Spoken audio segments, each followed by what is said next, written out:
चारकोप में बिल्डर नितिन गांवकर के खिलाफ कोर्ट के आदेश पर एफआईआर दर्ज। सोसाइटी के 11 मेंबर भी बने आरोपी। फर्जी दस्तावेज, फ्रॉड, चीटिंग के अलावा कई गंभीर आरोप। कभी भी हो सकती है बिल्डर नितिन गांवकर की गिरफ्तारी। चारकोप में बिल्डर का सबसे बड़ा भ्रष्टाचार, पुलिस नेता और माफिया के सय पर करता है मनमानी। नमस्कार, मैं हूं अंजना और आप देख रहे हैं आजाद भारत समाचार। आइए शुरुआत करते हैं आज की खास खबर से। मुंबई के कांदिवली चारकोप में चारकोल एश्रे CHS limited sector 3 builder Nitin Gaonkar और विद्या गांवकर का एक बहुत बड़ा भ्रष्टाचार जागर हुआ है। शिकायतकर्ता पहले पुलिस, फिर डीएसपी, इसके अलावा तमाम सरकारी संस्थाओं में चक्कर लगाया, लेकिन उसे कहीं से कोई न्याय नहीं मिला, जिसके बाद पीड़ित कोर्ट का सहारा लिया। शिकायतकर्ता सूर्यकांत पांडुरंग मोरे ने वकील के जरिए कोर्ट में सारी बातें रखी, जिसके बाद जिला मजिस्ट्रेट ने विषय की गंभीरता को देखते हुए तत्काल बिल्डर और उनके सहयोगियों पर एफआईआर दर्ज की है।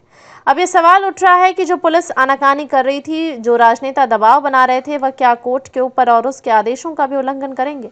इस पर सबकी निगाहें टिकी हुई हैं। मुंबई से आजाद भारत समाचार के लिए अजित कुमार सिंह की रिपोर्ट। न्याय मिला। देखिए, मेरे मुवक्किल जो है स्वाति मोरे और सूर्यकांत मोरे, इन्होंने एक दुकान यहाँ खरीदा हुआ है इसी बिल्डिंग में। तो ये जो दुकान खरीदा है, तो उसका जब ये सोसाइटी का पुनर्विकास हुआ, सेल्फ रीडेवलपमेंट के लिए जब ये सोसाइटी गई, तब इनके साथ एक एग्रीमेंट हुआ था और इस एग्रीमेंट के तहत ये ऐसा दोनों पार्टी में डिसाइड हुआ। दोनों पार्टी यानी मेरे मुवक्किल, मेरे असीम और ये सोसाइटी, तो इन्होंने ऐसा डिसाइड कर दिया था कि इनको ज़्यादा एफएसआई जो है मिलेगा, ज़्यादा जगह मिलेगी 112 स्क्वायर फीट की, और वो 112 स्क्वायर फीट की जगह प्लान में बाद में नहीं वो दे पाए। उसमें से 79 जो है 69 फुट बाकी रहेगी।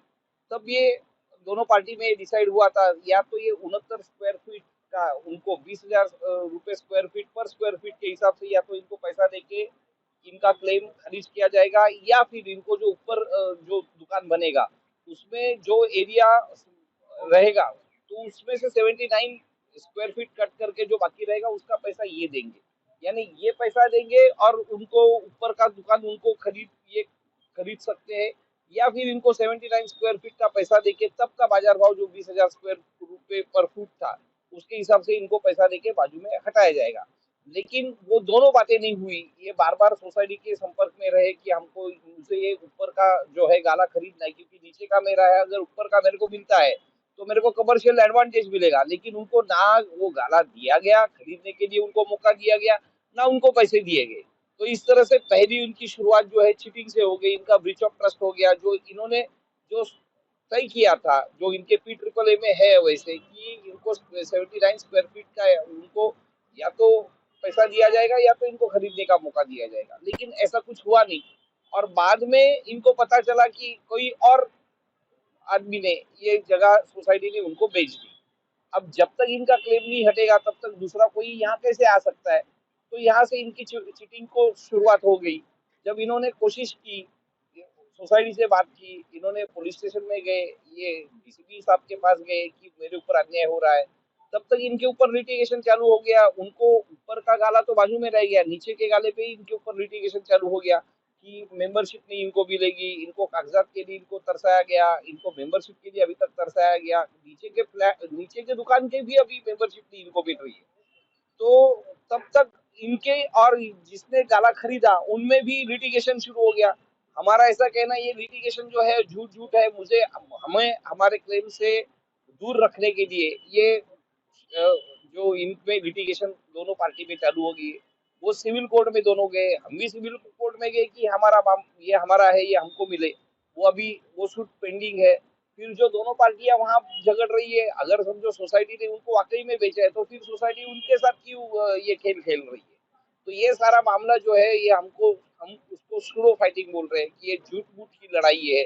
और ये झूठ मूठ की लड़ाई इसलिए कि हमें हमारे अधिकार से वंचित रखने के लिए ये लड़ाई लड़ी जा रही है, ताकि हम ये सब कुछ ना मिले। इसके लिए हमने सारे फोरम जो है, सारे लीगल फोरम के ऊपर हमने कोशिश की हमें न्याय मिले।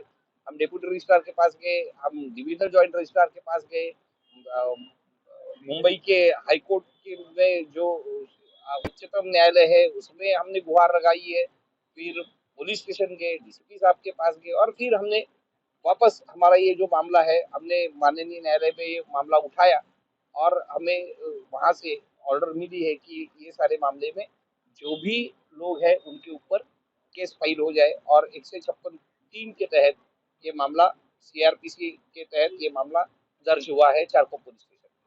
क्या क्या धाराएं लगी है और किन किन लोगों के ऊपर ये एफआईआर कोर्ट के आदेश से हुआ? ये सोसाइटी के 11 जो मेंबर्स है और जिन्होंने ये शॉप खरीदा, ऐसे 13 लोगों के ऊपर ये मामला दर्ज हुआ है। और दर्ज हुआ है वो धाराएं है कि एक तो फोर्जरी है, उसमें चीटिंग है और ब्रीच ऑफ ट्रस्ट है। 406, 420, 465, 467 इस तरह की ये मामला। तो इस तरह से ये धाराएं लगी है और भी धाराएं है और ये पुलिस अभी उसके ऊपर एफआईआर दर्ज हुआ है और मामला अभी पुलिस स्टेशन में इन्वेस्टिगेशन के लिए ये काम चालू हुआ है। क्या चाहते हैं आप लोग, आपका क्लाइंट इस मामले में आगे क्या चाहते हैं? हमारा तो यही है कि जो हमारा 79 स्क्वायर फुट जो एडिशनल था, तो उसमें हमने जब ये दुकान खरीदने की हमने कोशिश की, जब हमने सोसाइटी से हमने गुहार लगाई कि हमको ये दुकान जो है ऊपर का हमको खरीदना है, तो हमको खरीदने के लिए मौका मिलना चाहिए क्योंकि ये हमारा पहला क्लेम है। हमारा वही अभी तक 79 स्क्वायर फीट का मामला जो है वो एडमिटेड फैक्ट है, वो तो अभी है रिकॉर्ड पे। तो हमको ये गाला खरीदने के लिए हमको मौका मिले, लेकिन हमको मौका ही नहीं दिया जा रहा है। और जबकि कोई और को इंटरेस्ट जो है, थर्ड पार्टी इंटरेस्ट क्रिएट किया गया। थर्ड पार्टी क्यों किया गया, कि क्या इसमें थर्ड पार्टी का क्या इंटरेस्ट है, थर्ड पार्टी को क्यों इसमें लाया गया, अगर लाया है तो क्यों लाया गया, ये सारा मामला इन्वेस्टिगेशन का है। वो चारकोप पुलिस स्टेशन उसका इन्वेस्टिगेशन करेगी। खबरों में अब तक के लिए बस इतना ही। फिर होगी आपसे मुलाकात ऐसी एक खास खबर के साथ। तब तक के लिए नमस्कार और देखते रहिए आजाद भारत समाचार।